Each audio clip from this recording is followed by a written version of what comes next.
बैठ जाओ अपने शरीर में। हालेलुया। अपनी बाइबल को उठाओ, बोलो मैं वचन से प्यार करता हूँ। वचन से प्यार करती हूँ। ये मेरे शुद्ध रहने का आधार है। अंगीकार करो, अपनी बाइबल को उठाओ।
यीशु मसीह के नाम में हम मांगते हैं।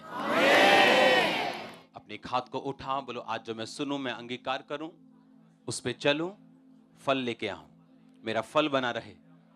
जो कुछ मैं सुनूं मैं दूसरों को सुनाऊं। अंगीकार करो फिर से, जो कुछ मैं सुनूं मैं दूसरों को सुनाऊं।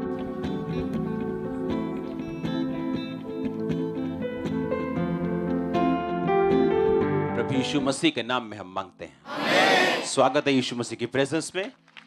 आप सेम वापस नहीं जा रहे। हालेलुया। अपने पड़ोसी को बोलो वचन को पकड़, क्योंकि वचन को बिना पकड़े तू वचन को पूरा होते हुए नहीं देख सकता। हालेलुया।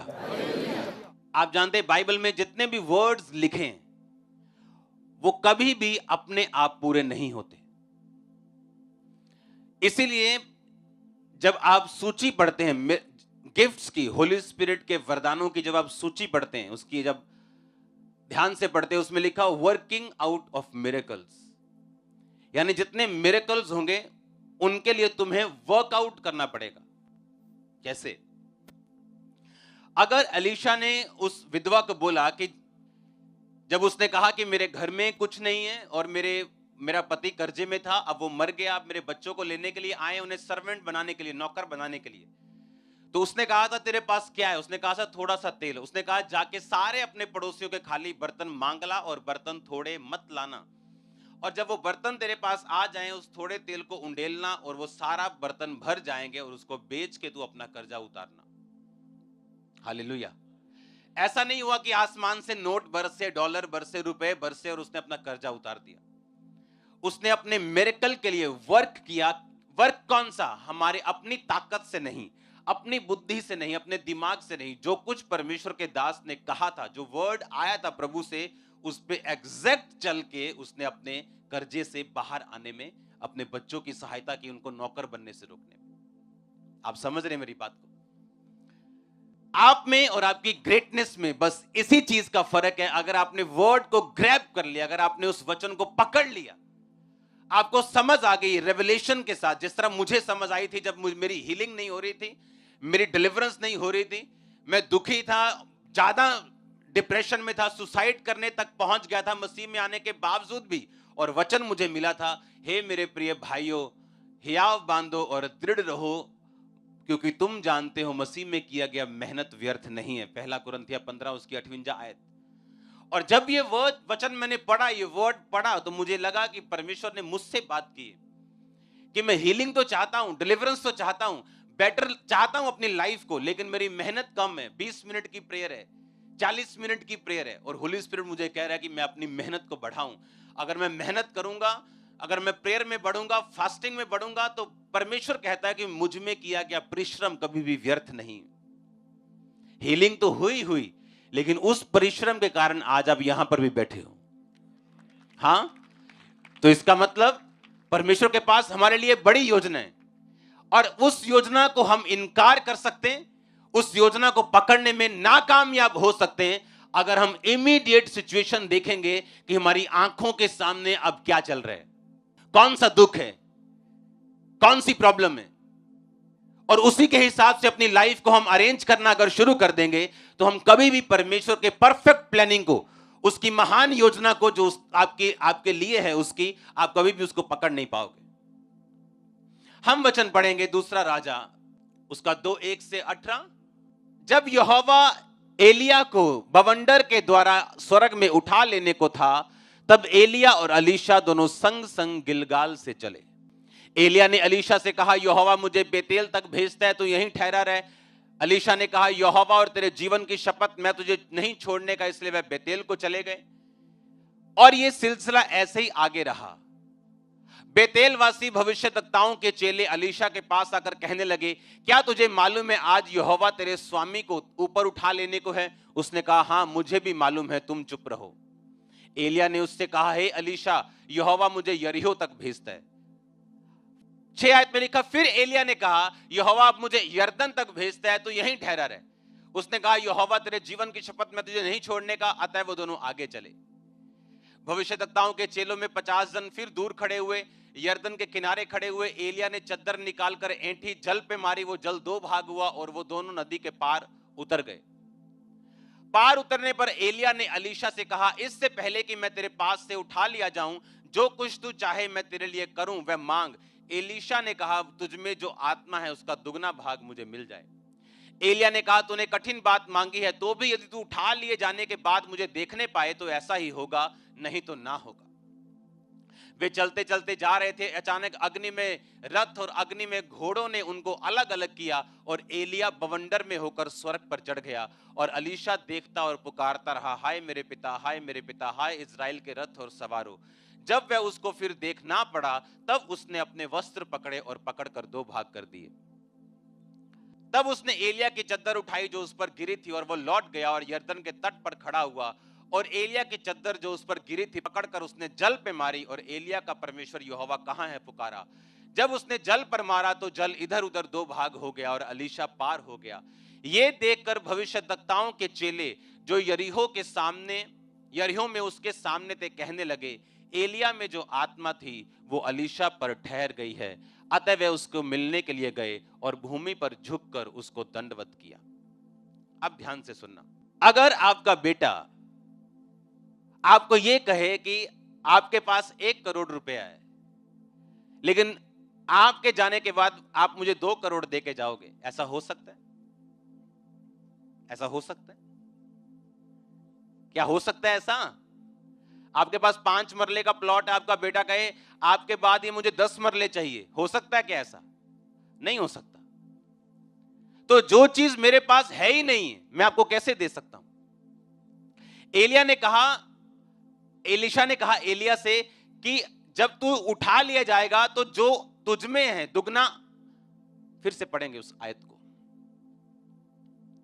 कहता उसका जो आत्मा है तुम में उसका दुगना भाग मुझे क्या हो, मिल जाए। अब हमें यह समझने की जरूरत है वो कौन सा दुगना भाग था। क्या वो दुगना मसा था एलिया का? वो दुगना मसा कैसे दे सकता है? अगर मेरे पास 4-5 वरदान हैं, मैं अपने सन को 9 वरदान का इंपार्टेशन कैसे कर सकता हूं? व्यवस्था विवरण में इस चीज का जवाब है। व्यवस्था विवरण लिखा है, वह यह जानकर कि अप्रिया का बेटा मेरे पौरुष का पहला फल है और जेठे का अधिकार उसी का है, उसको सारी संपत्ति में से 2 भाग देकर जेठांसी माने। परमेश्वर ने पुराने नियम में नियम ठहराया था, अगर आपके घर में जेठा बेटा है, जो बड़ा बेटा है, उसको बाकी बच्चों से दुगना भाग मिलेगा। यानी अगर आपके 4 बेटे हैं या 5 बेटे हैं आपके, हां, और आपके पास 100 रुपए है, तो हर एक के हिस्से कितने आए?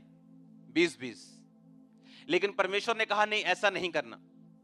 अगर तुम्हारे 5 बेटे हैं तो तुम 6 भाग करना 100 रुपए के, यानी 17 से थोड़ा कम, 16 रुपए कुछ पैसे, और उसके 6 भाग करना, 2 भाग पहले बेटे को दे देना, यानी 33 रुपए कुछ पैसे पहले बेटे को दे देना और बाकी को 16-16 रुपए तुम दे देना। कितनों को समझ आई मेरी बात? यानी अगर आपके 4 बेटे हैं और 100 रुपए आपके पास है, 25-25 सबके हिस्से आते हैं, आते कि नहीं?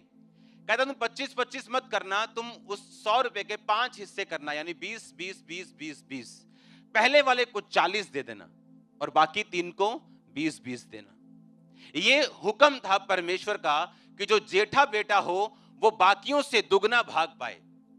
अब अगर आप ध्यान से पढ़ें, अलीशा जो था उसके पास 50 चेले आए, एलिया के और भी चेले थे, उसका प्रोफेटिक स्कूल था उसका, जहां उसके वो साथ रहते थे, उसकी चीजों को पूरा करते थे, काम को पूरा करते थे। उन सबको मालूम था कि एलिया आज जीवित स्वर्ग पे चढ़ाए जाने वाला है, क्योंकि उस प्रोफेटिक अनॉइंटिंग के कारण जो एलिया के ऊपर थी, सब में वो मसा काम करता था। और सब एलीशा के पास आके बोलते हैं, ए तुझे पता है आज तेरा गुरु स्वर्ग पे जाने वाला है? कहता चुप करो, मुझे मालूम है। इसमें मैं कहना क्या चाहता हूं, एलीशा ने क्लेम किया कि मैं तुम्हारा बड़ा बेटा हूं। बड़ा बेटा वो था नहीं, कोई और चेला भी पुराना हो सकता था उसके ग्रुप में, जो उससे 20 साल से जुड़ा हो, और एलिया भी 4 साल से जुड़ा हो, अलीशा भी 4 साल से जुड़ा हो, एलिया का 20 साल पुराना चेला हो, और अलीशा भी 4 साल से आया। पर अलीशा ने अपने कर्मों से, आप समझ रहे मेरी बात, कि एलिया के पास रहना पॉसिबल नहीं था, उसके पास रहना बड़ा मुश्किल था, चेले डरते थे उससे, और इसलिए वो उसके पास नहीं रहना चाहते थे। पर जो अलीशा था, उसके हाथों और पांव को वो धुलाता था, और लोगों में मशहूर था कि ये वाला अलीशा, ये वाला जो छोटा सा चेला है ना, ये हाथ पैर धुलाता है, जो छोटा काम करता है। लेकिन बाकी जो चेले थे उन सबको ये नॉलेज थी, प्रोफेटिकली नॉलेज थी कि हमारे गुरु ने, हमारे फादर ने आज स्वर्ग पे चढ़ाए जाना है। लेकिन किसी के पास भी इतनी ताकत नहीं थी और इतना हियाव नहीं था कि वो एलिया को बोल सके कि मैं तेरा जेठा हूं, क्योंकि जेठा एक ही होता है। आप समझ रहे मेरी बात? और एलिया जो था वो रिजेक्ट करता था लोगों को। उसने कहा एलीशा भाग जा यहां से, मैं बेतेल तक जा रहा हूं, मुझे तो तेरी जरूरत नहीं, चला जा। और एलीशा भी बोलता था अच्छा हाँ साल हो गया मैंने हाथ पैर तो आंदे हूं लोड़ नहीं है, चलो ठीक है, फिर अहीं भी बाकी आना मिल जाने भी तो बैठे ही है पे आ जाने। पर उसने कहा यहोवा की शपथ, तेरी शपथ, मैं तेरे साथ हूं। एलिया ने फिर रिजेक्ट किया, अब यहोवा मुझे यरीहो तक भेजता है, भाग जा यहां से, नहीं। अब यहोवा मुझे यरदन तक भेजता है, नहीं, मैं तेरे साथ ही हूं। अच्छा बता तुझे क्या चाहिए? उसने कहा अब मुझे दुगना भाग चाहिए, डबल पोर्शन चाहिए मुझे, मैं जेठा होने को क्लेम करता हूं। कितने मेरी बात को समझ रहे हैं? अगर आप यहां बैठे हैं और वचन के ऊपर आपने क्लेम नहीं किया, आपने फाइट नहीं की, आपने अपने आप को दिखाया नहीं, आप उन्हीं 50 चेलों की तरह खाली रह सकते हैं और कोई एलीशा अपनी गवाही देके चला जाएगा। आप समझ रहे मेरी बात? मैं हीलिंग चाहता हूं, मैं चाहता हूं मेरा बेटा नशा छोड़ दे, मैं चाहता हूं मेरा फाइनेंस बढ़ जाए। अच्छा फाइनेंस बढ़ जाए, कभी टाइट दिया? नहीं। स्पेशल बीजों को बोया? नहीं। हेल्प करते हो किसी की? नहीं। तुम उन्हीं 50 में से हो जिनको मालूम था एलिया जाने वाला है, पर कभी पीछा नहीं किया। तुम उन 50 में से हो। पर जो अलीशा था वो वचन पे क्लेम कर रहा था, उस पे प्राइस पे कर रहा था। प्राइस क्या था? दुखी होके भी वो उसका पीछा कर रहा था, रिजेक्ट होने के बावजूद वो उसका पीछा कर रहा था, क्योंकि आत्मा में कोई भी जेठा नहीं था। आत्मा में आप फॉलो करके जेठा बनते हो। आप समझ रहे हो? हां, जेठा मतलब जिम्मेवारी, जिम्मेवारी, ज्यादा काम। मोस्टली जो घरों के जेठे हैं उनकी कंप्लेंट होती मेरे मम्मी डैडी छोटे से ज्यादा प्यार करते हैं। होती कि नहीं? वो क्यों? क्योंकि जेठा एक जिम्मेवारी वाला पद है जो खुदा ने उनको दिया होता है, और जेठे को पावर भी ज्यादा थी, प्रॉपर्टी भी ज्यादा थी, और जेठे के ऊपर काम भी ज्यादा थे। अगर मैं ये चाहता हूं कि मैं खुदा की निगाह में जेठा बनूं, जिम्मेवार बनूं, तो मुझे वो काम भी ज्यादा देगा लेकिन ब्लेसिंग भी डबल देगा।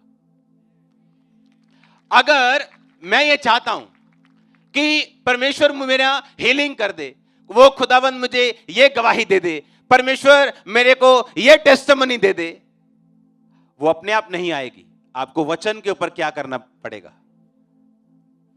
जब एलिया ने एलीशा को रिजेक्ट किया और बोला अब यहां से तेरे मेरे रास्ते अलग हैं, चला जा, तो एलीशा ने याद किया कि एलिया ने मेरे ऊपर चद्दर डाली थी और मुझे मेरे बिजनेस से बुला लिया था सेवा में। मेरे परमेश्वर का प्लान चेंज नहीं हुआ, मैं तेरे साथ हूं। आमीन। उसका प्लान थोड़ी चेंज हुआ, तू गुस्सा कर रहा है लेकिन मैं छोड़ने वाला नहीं हूं। जब भी आपकी हीलिंग हो, डिलीवरेंस होनी हो, आपको परमेश्वर ने बरकत देनी हो, वो कभी भी आराम से नहीं आएगी। आपको उसके लिए एक फाइट करनी पड़ेगी। आप समझ रहे हो। सबको जय मसीह की। मैं जतिन बब्बर और आप देख रहे हैं मसीह परिवार चैनल। जैसे कि आप सब जानते हैं कि मैं इस चैनल पे प्रभु के अलग अलग दासों की वीडियोस डालता हूं, तो अगर आपको हमारा चैनल अच्छा लगता है तो आप इस चैनल को ज़्यादा से ज़्यादा सब्सक्राइब जरूर करें, ताकि आप प्रभु के वचन को सुन सके। वीडियोस को ज़्यादा से ज़्यादा शेयर करें ताकि जिन लोगों तक वचन नहीं पहुंचा उन तक भी वचन पहुंच सके। सबको जय मसीह की। एक बार मैं आपसे दोबारा कहूँगा कि इस चैनल को सब्सक्राइब जरूर करें और वीडियोस को ज़्यादा से ज़्यादा शेयर करें। जय मसीह की।